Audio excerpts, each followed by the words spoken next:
आशीर्वाद दीजिएगा। सोहर गीत का अच्छा उठान लगा गीत। जी। सोहर का उठान गीत तो बहुत प्यारा सा गीत है, सुनिएगा, अपना प्यार दुलार आशीर्वाद दीजिएगा। रात काहे रोया ललनवा, सबेरे गुन गुनवा, सबेरे गुन गुनवा मंगाए देव। रात काहे रोया ललनवा, सबेरे गुन गुनवा, सबेरे गुन गुनवा मंगाए देव। ससुरे में होइत ससुर जी से कहती, ससुरे में होइत ससुर जी से कहती। नैहर में पापा के लजानी, सबेरे गुन गुनवा मंगाई दे।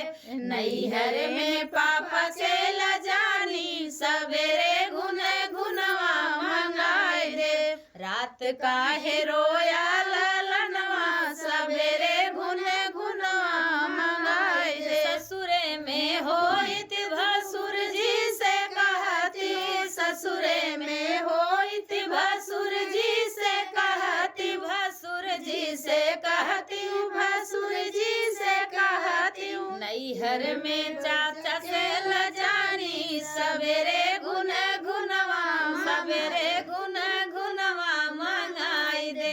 रात काहे रोया ललनवा, सबेरे गुन गुनवा, सबेरे गुन गुनवा मंगाई दे। ससुरे में होइत देवर जी से कहती, ससुरे में होइत देवर जी से कहती, देवर जी से कहती, देवर जी से कहती। नैहर में भैया से लजानी, सबेरे गुन गुनवा, सबेरे गुन गुनवा मंगाई देव। नैहर में भैया से लजानी, सबेरे गुन गुनवा, सबेरे गुन गुनवा मंगाई दे। रात काहे रोया